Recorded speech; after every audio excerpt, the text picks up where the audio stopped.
कलकल करती नदी, झरझर बहते झरने, पहाड़ों की श्रृंखला, शिखर को छूते मेघ, हिम से ढके पर्वत शिखर, उसके कुछ दूर लहे झील का किनारा, झील के किनारे एक सुंदर सा उपवन, उस उपवन के मध्य घास की एक चादर, उस चादर पर नजर गई तो श्वेत उज्ज्वल वल्कल धारण किए एक सुंदर सी परी, मानो प्रकृति स्वयं परी का रूप धारण कर धरा पर आई है।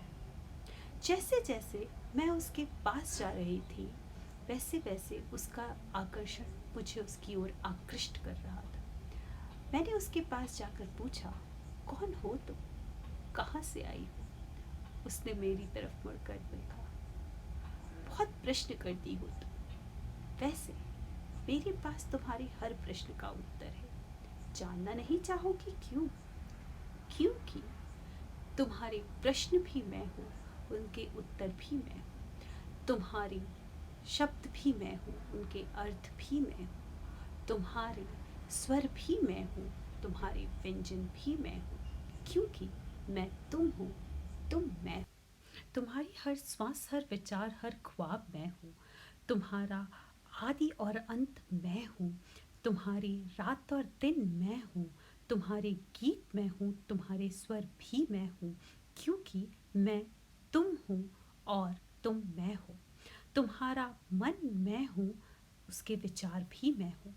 तुम्हारे कर्म मैं हूँ, उसके परिणाम भी मैं हूँ। तुम्हारे स्वप्न मैं हूँ, उनके अर्थ भी मैं हूँ। तुम्हारी आवाज़ मैं हूँ, उसकी झनकार भी मैं हूँ।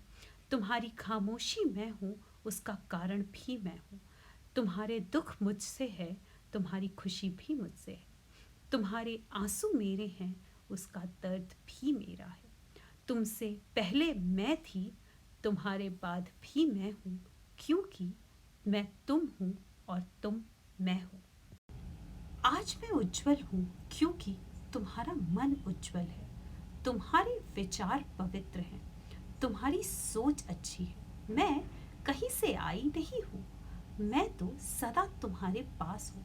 मैं तुम्हारे विचारों की प्रतिमूर्ति हूँ। तुम्हारी सोच की स्वामिनी हूँ।